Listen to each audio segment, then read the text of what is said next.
இபிஎஸ்ஸை பற்றி சொல்கிறார். இபிஎஸ் நீங்கள் தான் அதிமுக செயலாளராக இருக்கணுமா, பொதுச் செயலாளராக? அப்போ தானே நாங்கள் ஜெயிக்க முடியும். அதனால் எப்போவுமே நிரந்தர பொதுச் செயலாளர் நீங்கள் தான். நாங்கள் உங்களுக்கு சப்போர்ட் பண்ணுறோம், நானே முன்மொழிகிறேன் அப்படிங்கிறேன். அண்ணா திராவிட முன்னேற்ற கழகத்துடைய நிரந்தர பொதுச் செயலாளராக நீங்க மட்டும்தான் இருக்க முடியும். அதுதான் தமிழ்நாட்டுக்கு நல்லது. தமிழ்நாட்டு மக்களுக்கு நீங்க செய்யக்கூடிய ஒரே நல்ல காரியம் அதுதான். எங்களுக்கும் வேலை கொஞ்சம் சுலபமா இருக்கும். அதிமுக காரன் ஒத்துப்பானா இல்லையா? நான் சொல்றேன், நான் உங்களுக்கு முன்மொழிகிறேன். அதிமுகவுடைய நிரந்தர பொதுச் செயலராக அந்த எதிர்க்கட்சி தலைவர் திரு எடப்பாடி பழனிசாமி அவர்கள் தான் தொடர வேண்டும். லாடு முன்மொழிகிறேங்கிற ஒரு பெரிய லாடு அதிமுகவுக்கு முன்மொழிகிற போகிறேன் அப்படின்னு சொல்கிறாரு. நான் என்ன சொல்கிறேன், அதிமுகவாச்சும் முன்மொழிஞ்சு எடுக்கிறாங்க, உங்கள் கட்சியில் முன்மொழிஞ்சா எடுக்கிறாங்க. நீங்கள் எப்படி இளைஞரணி செயலாளராக நீங்கள் முன்மொழிஞ்சாங்களா? யார் முன்மொழிஞ்சா? எந்த தேர்தல் வச்சிங்க? உங்கள் கட்சியில் உங்கள் தாத்தா பல வருஷம் தலைவராக இருந்தார், எவன் முன்மொழிஞ்சான்? என்ன தேர்தல் நடத்தினார்?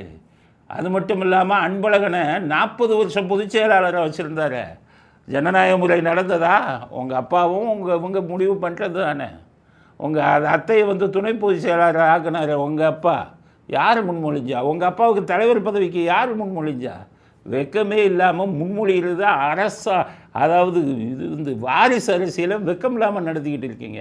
அதிமுகலையாச்சும் ஒரு சாதாரண தொண்டன் இன்றைக்கி வந்தால் பொதுச் செயலாளர் ஆனார். அவர் என்ன வாரிசு அரசியலில் வந்தவரா? உங்கள் இதில் இது நடக்குமா? நீங்கள் போனால் அப்புறம் இன்பன், இப்போ தான் பேரை மாற்றிட்டீங்களே இன்ப நிதியை, இன்பன் உதயநிதி. இன்பன் இன்பத்தை நாடுபவர் தான் இன்பன். அவர் என்னென்ன இன்பத்தை நாட போகிறாருன்னு வருங்காலத்தில் வேடிக்கை பார்க்க போகிறோம் பாருங்கள். இன்பன், அதுக்கப்புறம் கனிமொழி. உங்கள் குடும்பத்தை தவிர வேணும் வர முடியாத வாரிசு அரசியல் மட்டுமில்லை, ஜனநாயகத்தை குழி தோண்டி புதைத்து உங்களுக்கு வேண்டியவர்களை எல்லாம் வித வச்சுக்கிட்டு இருக்கீங்க. துரைமுருகன், நீங்கள் நினச்சா துரைமுருகன் டிஆர் பாலுக்கு அது பொருளாளர் யார் தேர்ந்தெடுத்தா? யார் முன்மொழிஞ்சா? முன்மொழிகிறதை பற்றி வெக்கம் இல்லாமல் பேசலாமா?